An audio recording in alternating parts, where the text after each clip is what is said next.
Anyone else getting absolutely sick and tired of this AI trash? Let's go! Let's go!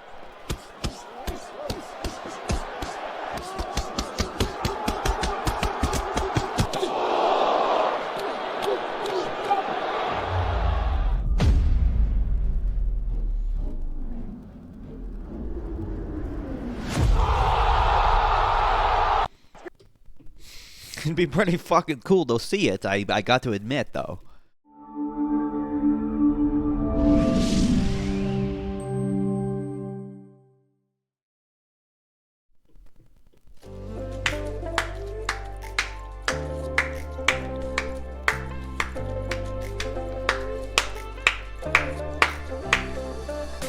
Welcome to the DynamiteGizmo Podcast, everybody. Episode 299?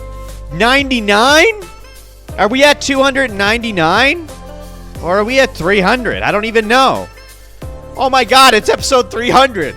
Oh my god, it's episode 300. I didn't even realize. Oh my god. And guess what? We don't even have a card to show today because there's no UFC this weekend. This is a shit episode. I'm not prepared at all for this episode. It's episode 300 and I've got nothing laid out. Wonderful. I have nothing laid out. I couldn't prepare at all this week for this episode, so I'm completely free-balling it.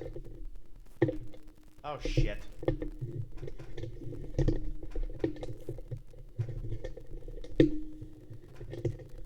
I'm free-balling. I purposely sang out of tune because I felt like it. Guys, it's episode 300. Episode 3 motherfucking hundred of the DynamiteGizmo Podcast. For episode 100, I did it outside with goats. For episode 200, I dropped balloons down from the ceiling. And for episode 300, I'm doing absolutely fucking nothing, even to the point of not even preparing for the podcast. How wonderful. That's okay. Is it? Maybe I should have taken today off and just actually prepared for something. Oh god, I can't believe we're at 300 already. Oh my lord. So even though we don't have any UFC this weekend, what we do have is this. Glory and Giza, Usyk versus Rico Verhoeven. Okay, now if you look at this fucking website, they used a trash, low-quality image. They didn't even save the proper image. I don't know why they chose to do that, but they did.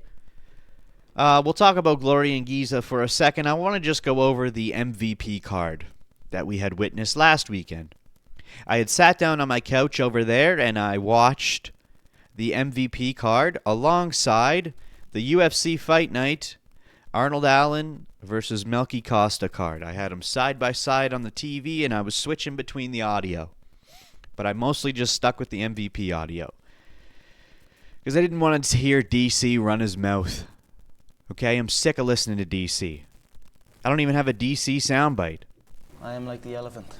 I never forget. My balls was hot.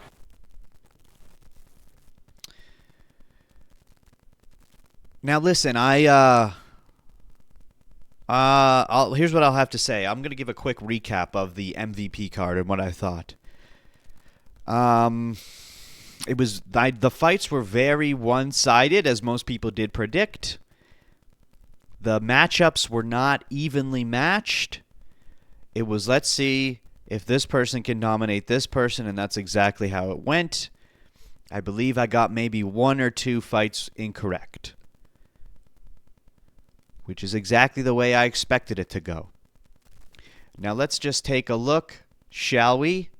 I just want to take a look at the card and go over some of the interesting points, some interesting things that I did notice. Okay? Let me see here. So we had the first fight of the night, which is Avila versus Jenkins. This was one of the fights that I had picked incorrectly, and I knew that it wasn't going to go my way. I picked Avila because he is a training partner of Nate Diaz. So I had hopes that he would win, but I pretty much knew he wasn't going to. But I had a lot of hope. That's all I gave this guy was hope. He was a plus 250 underdog. I knew I was potentially going to lose this one, but I picked him anyway. Jenkins took it. Pereira versus Mason Wong. We all knew Pereira was going to win. It's Alex's sister. That doesn't necessarily mean that just because she's Alex's sister that she was going to win. But guess what? She did. All right? And her record's not too impressive. It's 2-2. Well, it's now 3-2. But, I just fucking cranked my toe, and it's broken now. I just broke my toe! Anyway, Pereira took it. Magoyan versus Morales. Again, huge difference in the betting odds. Of course, Magoyan won. All right. Then we move on to Jackson versus Creighton. Jackson is still currently the only man to have ever defeated, what the fuck's his name? Amosov. What's his name? Amosov. The dude who's like 31-1 or 32-1, who just joined the UFC, has been dominating. How am I forgetting his name, dude? I have to look it up. Amosov. What is his name, dude? Yaroslav Amosov, of course. The man is 30-1. Or is it 31-1 now? It's 30-1. And the only man to defeat this guy is Jason Jackson. Jason motherfucking Jackson. Jason, the ass-kicking machine, Jackson. All right, and he was on that MVP card, and of course, he won against Mr. Creighton. Okay. Now, Moraes versus Nkuta. Now, Nkuta was the favorite. I picked Moraes, and he actually won. Now, it was a weird fight. He had him in a rear naked choke on the ground. But it went past the buzzer, and he continued to hold the choke, and he won via submission. But it's a very contentious point. A lot of people think it should have went to decision because he didn't pull away the choke quick enough. So Mr. Herb Dean is in hot water once again. And then, of course, we had Fazil versus Babian. Fazil took it again. No surprise here. And then we had Junior Dos Santos versus Despaigne. Okay, now this was the man who defeated, let me just look this up here. MVP Rousey versus Carano. This was the man who defeated, what's his name? Sam Alvey for the Karate Combat Heavyweight title. He knocked the fuck out of him. He knocked him the fuck out. Now, the only people that this Robelis Despaigne guy had lost to was Waldo Cortez Acosta in the UFC and Austin Lane in the UFC. He's had 3 fights in the UFC. Only won 2 of them. And then he left the UFC and joined Karate Combat, and he's been dominating on an undefeated streak ever since.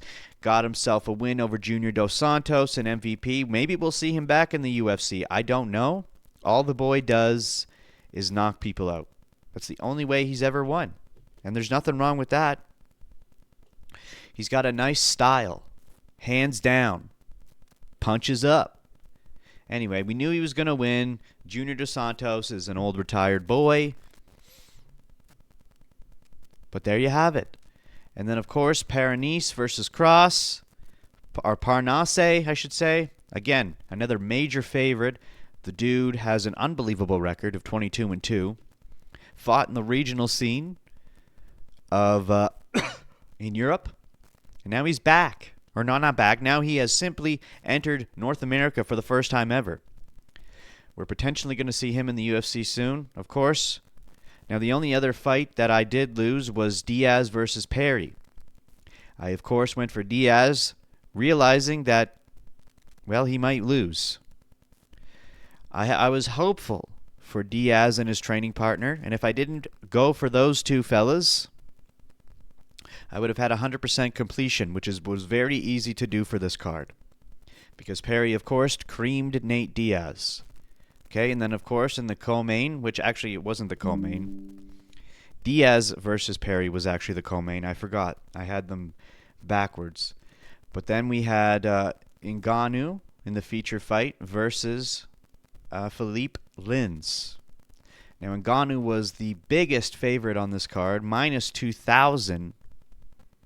And, of course, he knocked out Philippe Lins in the first round. And then, of course, Ronda Rousey came in the main event and submitted Gina Carano round 1 via armbar within 17 seconds. So I was able to predict every single fight on this card.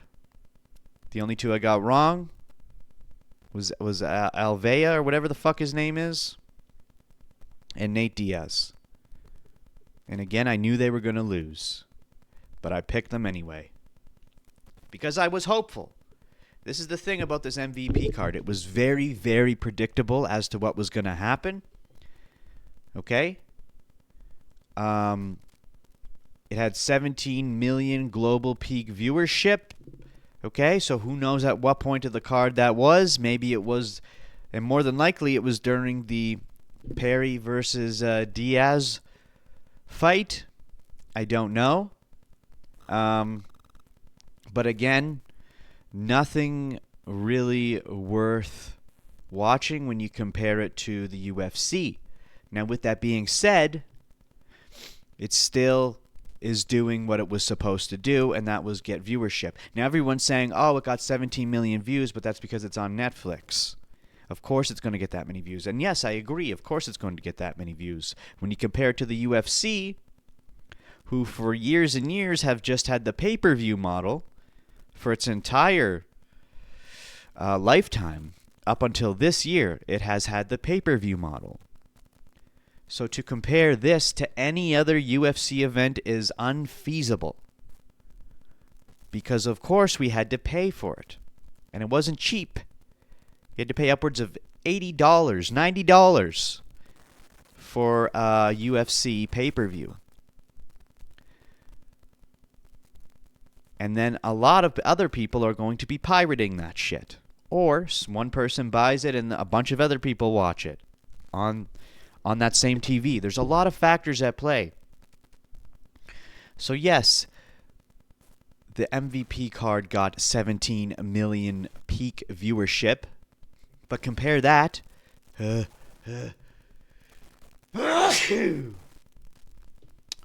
whatever the highest viewership of any UFC card was. It doesn't matter. It doesn't count. Because it's two different platforms. It's two different ways of comparing it. Now, with that being said, that still doesn't mean that I don't think MVP is a true competitor to the UFC. And a lot of actual hardcore UFC fans are still denying the fact that the MVP card isn't going to be a true competitor to the UFC. But it has to be. As long as they keep going, it's going to be a competitor. Again, this is just the beginning. This is the first card. What do you expect them to do? Do you expect them to just come out of the gate with fresh, new fighters that nobody knows about to try to build them up into someone? No, of course not. Look at the entire undercard. It's people you don't know, but when you actually look into their credentials and who they are as fighters, they have legitimate records. Okay, so they can build off of those guys and turn those guys into superstars on their fucking platform. But they're still going to have these main events be either retired UFC fighters or big names that are involved in the sport in the MVP card in order to bring people in. It's on Netflix. They can't just put lousy-ass people up there that no one's going to know about. Imagine if they did that. All right? Maybe the hardcore fans would have respect for them for doing that, but they wouldn't get the views. There's a strategy to this. And a lot of people are not seeing the bigger picture. And I'm not saying I'm for or against it. Yes, I am actually. I'm saying I'm for it. The competition is good, and it's only going to benefit the UFC by having competition like this. We have PFL. We have one championship. We have Ryzen. Bellator was just bought out by PFL. Unified MMA. Like, there's a lot of other promotions out there, but not any of them can do what MVP is capable of. And MVP has achieved something great in their first ever mixed martial arts promotion. Yes, compared to the UFC, it's not great, but it is exactly what they needed to do in order to get the ball rolling. It is exactly what they needed to do. Think about it if you were to start a mixed martial arts promotion right now, and if you had the money and capability of doing what Jake Paul and what's his name was able to do,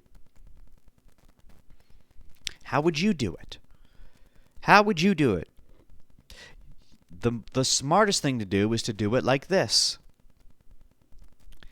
All right, because to the casual fan, the casual eye, which is a lot of what these views, these 17 million views are,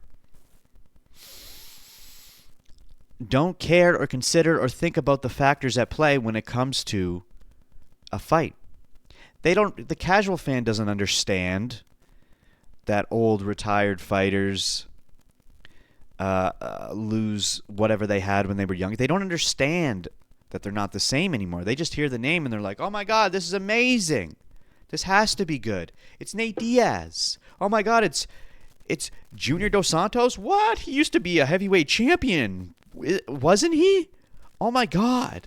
That's wonderful. They just see these names and they get excited. So of course they're going to watch it. They don't understand what they're looking at. The hardcore fans do, but you got to look at it the different way. This was necessary. This is what they need to do. Okay? And over time, they'll probably introduce belts, and they're slowly building the people that they have on their roster already.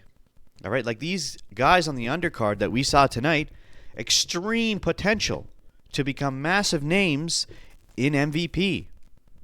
They keep building and building and building, and eventually they don't have to ride the back of old retired UFC fighters anymore, because they'll have their own people that they're building. All right? And then they will be just as big as the UFC. All right? Then you'll have guys from the UFC wanting to go to MVP. All right? Which will then force the UFC to get more creative and do whatever they have to do to get themselves back in line. This is perfect. This is exactly what we need. So don't shit on this. Don't be disappointed in this. Look at the way the UFC has been going the past few years. We know it's going downhill because they have no incentive to do better. Yes, they have the best fighters in the world. Yes, everybody wants to get into the UFC. But you get there, and for the viewers, and even for the fighters themselves, what do you get? You're just getting what they give you, because they don't have actual competition. They can just rake in money because they know that there's nothing that can compete with them until now. So accept MVP. Let it cook. Let it fucking create. Let it bubble and boil and see what delicious soup comes out of this. Because it'll get there, as long as they stick to this. All right, and I love to use the example of AEW and WWE. Look at what happened between those two, and what's still happening between those two. It's a great, fancy example of what is possible. All right? Now, also during that MVP card, Mr. Nathaniel White himself got on Instagram Live right as Francis Ngannou was doing his walkout. He planned it. Obviously, he planned it, and he told the world that Conor McGregor is coming back for UFC 329 against Max Holloway. And then they eventually showed the trailer on the UFC broadcast. But Ariel Helwani brought up a great point. Last week I kind of shit on him for what he said, but that's okay because you know I still love Ariel Helwani and I think what he does is fantastic. But Ariel Helwani brought up a point, and he said he thought it was great that they did announce it when they did, but they didn't do it properly. Dana just casually jumped onto Instagram Live and just was like, hey, yeah, Conor's fighting Max Holloway, 329, like as he always does. You know, there's no excitement, there's no draw, there's no hype. What he should have done was got on Instagram Live and said, hey, everybody, if you want to see the massive, glorious, fantastic announcement that we have in store for you, head on over to the UFC Fight Night event that we're doing right now live on Paramount. You are in for a treat. Stick around. We will have an announcement within the next hour or so. Then everybody's going to leave, or at least have both screens going of MVP and fucking UFC on at the same time. All right, he could have drew a bunch of viewers in.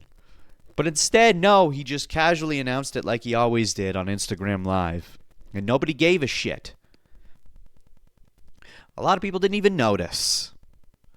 But that's what we got. Okay, we finally got Conor McGregor back. And the hype is very fizzled. Very fizzled. Obviously I'm excited for Conor McGregor to be back. It's great, it's glorious, but it's not what it used to be. Okay? When a Conor McGregor was initially supposed to come back against Michael Chandler for UFC 300 or 303, whatever it was, that was exciting. It was like, yeah, finally he's coming back. And then that got squashed, and then it got squashed again. I think it was supposed to be 300, and then he broke his toe or whatever, and then he was supposed to be 303, and then it got squashed. Whatever. It's just there's too many disappointments. And now we got another official announcement. Casually just threw it out there, and it just doesn't feel the same. It doesn't feel right. And what's going to happen when we actually get this fight? Is it going to be as hyped and as exciting as it once was? Is the press conference going to be as fucking glorious as it once was with Conor McGregor? I don't think so. I think Holloway is going to piece up Conor McGregor, and he's not going to look great out there. And it's going to be a fizzled out exit for McGregor. He's going to die off in a way that we didn't want him to. He was on top of the world. Conor McGregor did things for mixed martial arts in the UFC that has never been done before. In so many different ways, in terms of how he fought, and more specifically how he talked, and how he just made the whole world pay attention to the UFC. It was crazy for those who are like not aware. But the thing is like, you are aware. You could be the smallest, most casual, someone who doesn't even know a drop about mixed martial arts. Someone who doesn't care or thinks about or has even ever watched an event. You know the name Conor McGregor, and you know the impact that he had. The entire world knows who Conor McGregor is. You could be an infantile little baby who was just born in a laundry basket in the middle of Saudi Arabia, and you still know who Conor McGregor is. That's the impact that he had. It was fantastic. It was something that is so glorious to witness and be a part of. MMA fan or not. It was so impactful, the things that he did. And everything that led up, the first simultaneous double champ. Not only that, but the way he claimed both titles. And then the lead up to the Khabib fight, and then the actual Khabib fight itself. And then getting to witness not only the fight, but then the aftermath of the fight, and even the lead up to the fight. That press conference was legendary. Him showing up at the bus of Khabib and throwing the dolly through the window. The shit talk, the real shit talk. And then at the end of the fight, Khabib jumps over the cage and jumps into the crowd at Denis, and then the Dagestanis come into the octagon, and it's huge brawl. Like, fantastic stuff. And now we just get a casual announcement with Dana White on Instagram Live, just barely giving a shit, letting the world know that Conor McGregor's coming back against Max Holloway for the second time. Now, there was a nice little post by Happy Punch. I hope you're not hearing that crackling and weird stuff. There was a nice little post by Happy Punch that said the last time Conor McGregor fought, Alex Pereira wasn't even in the UFC. Francis Ngannou was the heavyweight UFC champion, and Ilia Topuria was still fighting on the prelims.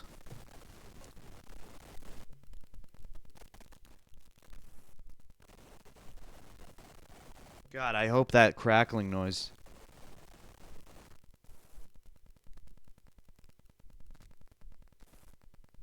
It doesn't look like it's showing up on my thing, but whatever. But that was the last time we've seen Conor McGregor. Let's look up Conor McGregor on Tapology, shall we? Phew, it's like the seventh fucking thing down. Here we go. Conor McGregor is 22-6. Okay. His last two fights were Dustin Poirier back-to-back, and he lost both of them. Okay? And the last time he fought was when he broke his leg. All right, and I think he went into the first Dustin Poirier fight with a fucked up leg. Okay, he won against Donald Cerrone before that, which I got to see. And then before that, it was the famous Khabib Nurmagomedov fight. And before that was the famous Floyd Mayweather boxing fight. All right? But prior to that, he only had 2 losses. He was a Cage Warriors double champ. He won against Max Holloway. Dustin Poirier claimed the belt, the interim featherweight title against Chad Mendes, and then, of course, had the fucking unification match against Jose Aldo. Fucking glorious, glorious lead up to that fight. Oh, my God. And then he actually knocks him out in 13 seconds in round 1. Like, woo-wee. And then, of course, he loses to Nate Diaz, then wins against Nate Diaz, and then it's him moving up for the lightweight title. The first and only person to ever have 2 titles simultaneously. Or I guess not the only person. And then it just all went downhill from there. Aside from the Donald Cerrone fight, it all went downhill from there.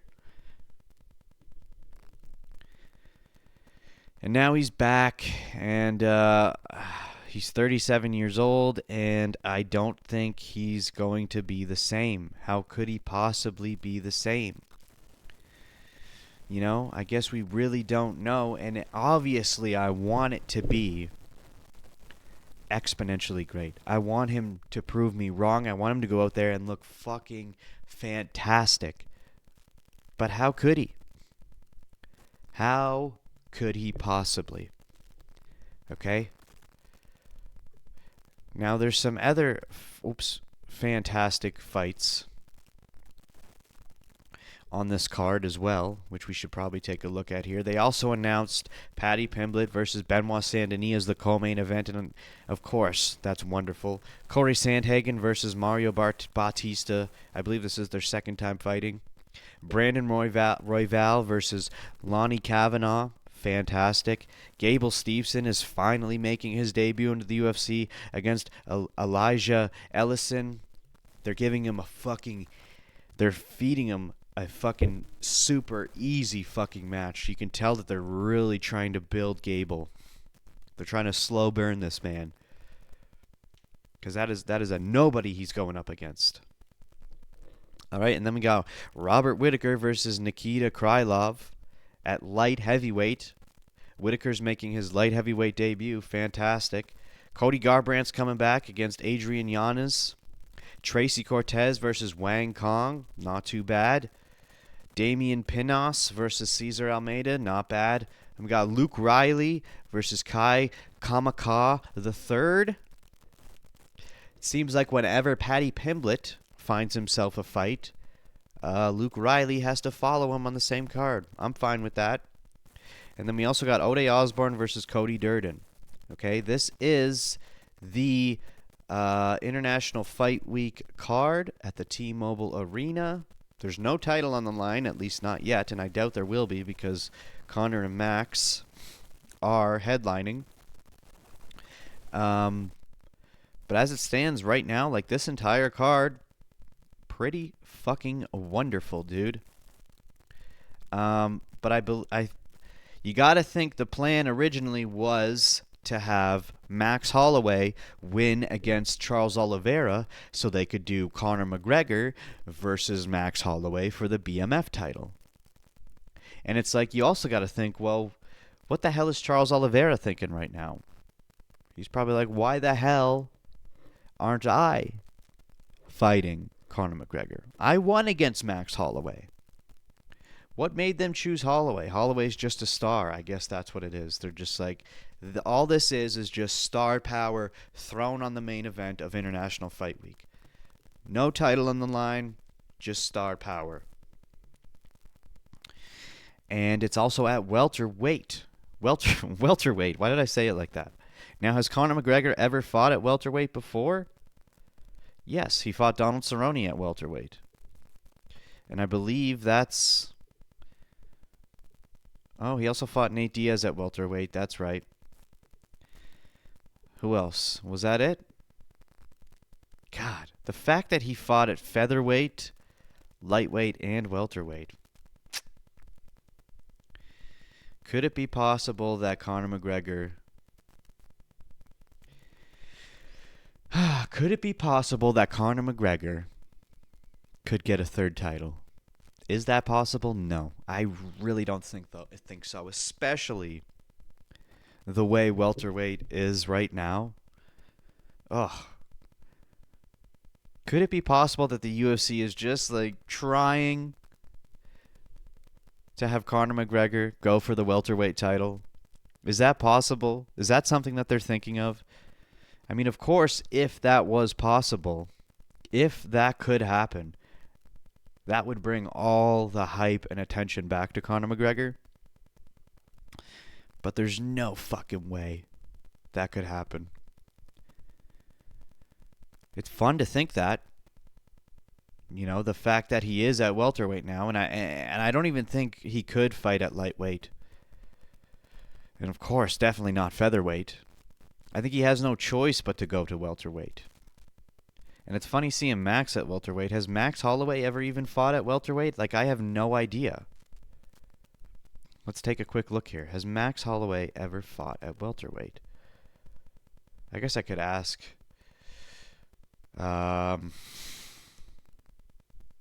What's her name? Maple. Maple, what's up, girl?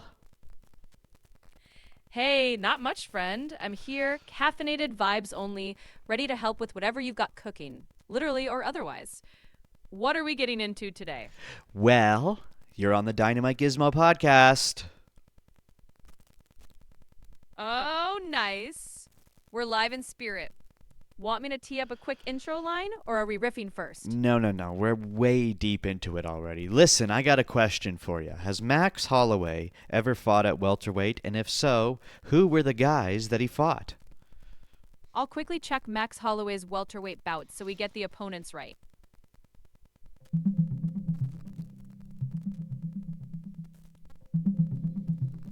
Short answer, he hasn't had a welterweight fight yet. So there isn't a list of welterweight opponents to name. His career fights have been at featherweight and lightweight. If you want, I can quickly list his lightweight. Nah, it's fine. Because he is fighting Conor McGregor at welterweight. So this will be his debut into welterweight, I guess, eh? Yep, that's right. That matchup with McGregor is set to be his welterweight debut. So there's no previous 170. Okay, that's enough. You can stop. That's interesting. Very, very interesting. So this is a factor at play. How is Max Holloway going to do at welterweight? How is he going to do at welterweight? Because Max is a thin boy. And Max fought at featherweight. Max fought at lightweight.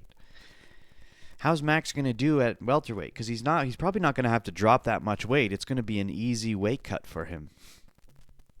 Conor's going to have to drop some, but Conor's more than likely going to be a much bigger motherfucker than Max Holloway going into this. I mean, that is a factor, but we also got to consider the fact that Conor's been out for so long, man. And he's been doing all these drugs and partying, and his leg, ever since he fucked up his leg against Dustin Poirier,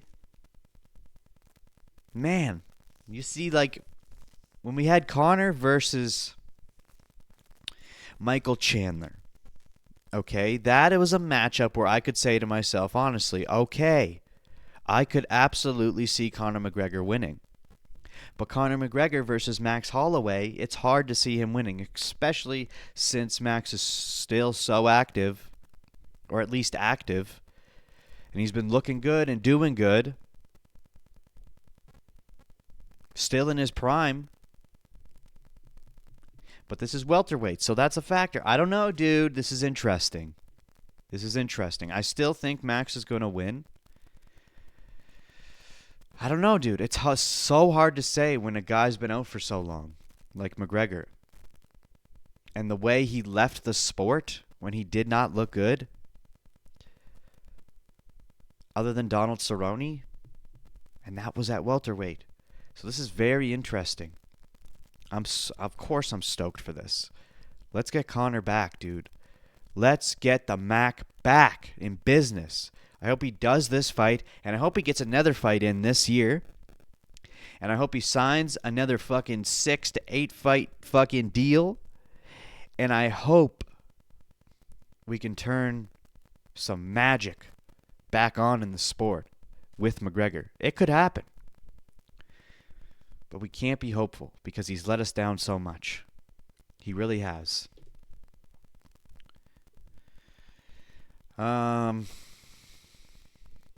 Speaking of welterweight, I guess we all heard that Colby Covington is now officially retired. That's great. No, it's not. No, it's not, dude. Okay, there's not really much else I have to talk about other than it looks like Mackenzie Dern is going to be facing Gillian Robertson for her first strawweight title defense at UFC Philly August 15th, which I think is fucking fantastic because Gillian Robertson is not only great, but she is Canadian. And what rank is Gillian Robertson in the strawweight rankings? She is ranked number 5. Verna already had her chance. Tatiana Suarez was the champ at one, or what? No, was she? I don't know. Yeah, so this is great. Gillian Robertson. If Gillian wins, dude, we get the first ever female UFC champion. Did I say Canadian? First ever Canadian UFC champion. Oh, that'd be great. That'd be wonderful. That cream my khakis, but I do like Mackenzie Dern. I like Mackenzie Dern as a champ. I don't know. Can Gillian do it? I don't know. Maybe she can. All right, and then of course we got Ethan Ewing coming back eventually.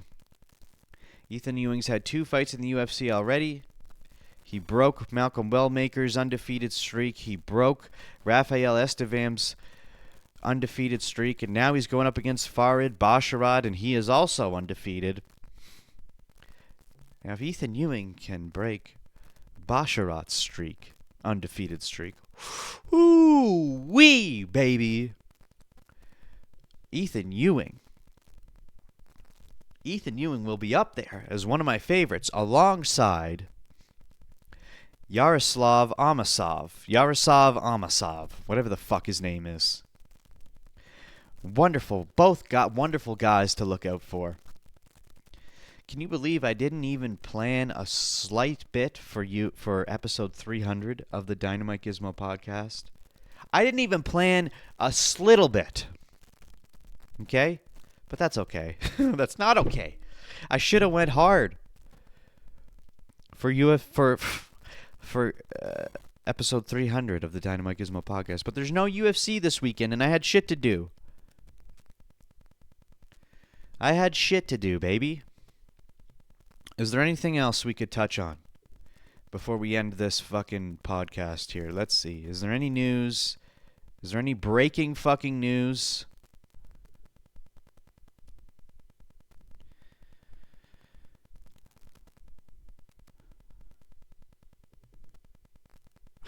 Someone's saying Michael Morales versus Sean Brady 2 for UFC 330 is in the works. Interesting. I don't know if that's not possible. There's no friggin' way. It doesn't look like there's not a whole lot going on, dude. Not a lot of news. All right. Well, I guess enjoy the Glory and Giza boxing match this weekend. It's in Egypt, literally outside with the pyramids in the background. I'm not going to be able to watch it because I have a birthday to attend. But anyway, I guess that's it for this episode of the Dynamite Gizmo podcast, episode fucking 300. Oh my God. If you liked it and you want to see more actual proper episodes that have planning involved in them, please like, comment, subscribe, and hit the bell. Most importantly, though, please subscribe, okay? That's the most important. Anyway, bye!